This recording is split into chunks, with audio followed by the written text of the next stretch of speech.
It'll be sweat-soaked, it'll be beer-soaked, it'll be loud, rock and roll.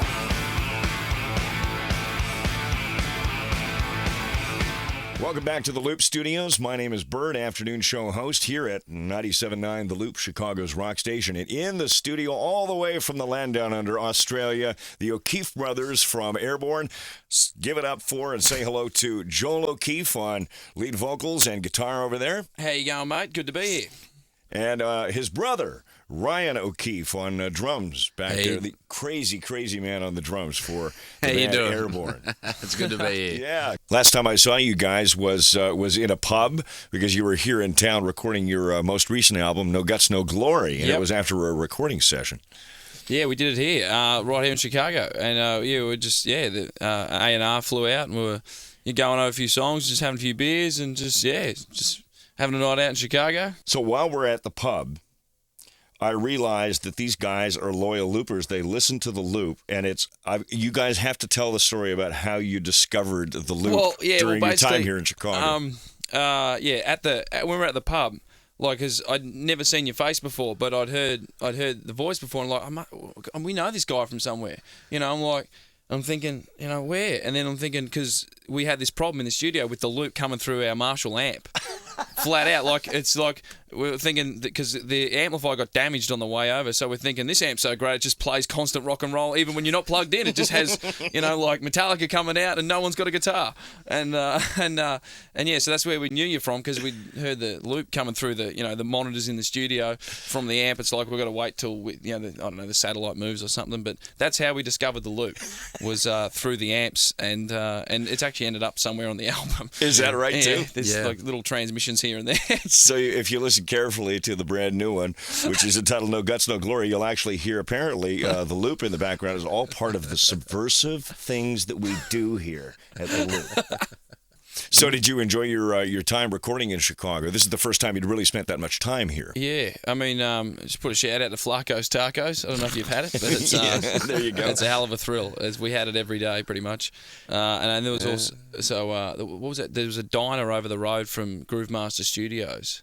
And we used to eat there every day too. But the food was great. And we were here for the big pizza thing. The Tastes of Chicago. Yes. The big thick slices of pizza. Seen the pirate exhibition. Yeah. Did you? Real pirates. Yeah. And the slave ship Wider. You spent, I guess it was pretty close to a month here, right? Yeah. Oh, about 3. 3 months. Yeah. Wow. So you're like, you know what? They're natives now. They're not from Australia anymore. They're Chicagoans. So you slept in the studio. Yeah. Yes. Lived in the studio. Yep. Did that bring about kind of a neat sort of, band on the road sort of cohesion? It kind of did. I mean, we have lived together as a band for 3.5 years in a house together. In Melbourne, which is prior to this. So living in the same quarters is not a problem for us. And I mean, my bed was literally behind the drum kit, so I could just have a big night and wake up, crawl to my kit, and start recording. And it was pretty much as simple as that. It was great. Being from Australia, your influences are a little bit different than perhaps, say, American or North American bands. What kind of stuff were you guys listening to when you were growing up? Oh, well, I mean, you were playing before, a bit of Rose Tattoo, The Angels, Screaming Jets. Band called The Poor.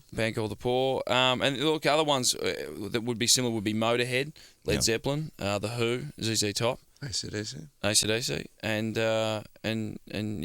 and Status Quo is another one. But yeah, look, if it's good rock and roll, we're probably going to like it. What was it like working with Lemmy on the Runnin' Wild video? Great. He's a real great bloke. He just came down and just, a few bottles of Jack there, and we actually he said, come in the limo and we'll have a few drinks, and he played a bit of ZZ Top and the first album, and listened to Brown Sugar, and it was just great. Yeah, it was really good, and he got up and did his thing, and he's a real professional, he's one of the last true rock and rollers out there. Mm-hmm. Now, was it your idea, or was it the record company's idea to try and get him? I would imagine it was your idea. Well, we said we wanted someone like Lemmy, because we said, we didn't really think about approaching Lemmy. Mm-hmm. But basically, there's a guy in Conair flying the plane that looks just kind of like Lemmy as well. And we said we want someone between Lemmy and the guy flying the plane in Con Air. And then someone at the label said, why don't we just ask Lemmy? And we went, well, can you do that? And they went, yeah. I'll ask him. And then he said, yeah, I'll do it for some salt, vinegar chips and a bottle of Jack. And as long as a limo picks me up from the Rainbow and takes me back, we're all good. I went, great. And that was that. That was that. And the other one they were going to go for was Stone Cold Steve Austin. Yeah, that's right. If Lemmy didn't do it, they were going to bring up Stone Cold. Thank you guys for coming in. It's great that you were able to stop by. Really appreciate it. Oh, absolutely, it's a pleasure. Seeing you guys sort of in the daylight now instead of at the pub, and all of us slogging back a couple of. You're seeing us after. Post Beer Mageddon. So you've seen us pre Beer Mageddon. Yeah. Now today it's post Beer Mageddon. So I'm seeing them at a better time of the day, at least for sobriety anyway. So I'm looking forward to seeing the show tonight at the Riv. Thanks very much for stopping in. Next time around, hopefully we can get you guys to come in and play live on the show. That would be great. Absolutely. Yeah. Next time you're in town. But thanks again to Ryan and to Joel, the O'Keefe brothers from Airbourne. If you haven't already picked up on this band, man, you are missing out. Airbourne. Go see them. Get the records. These guys rock. They got it.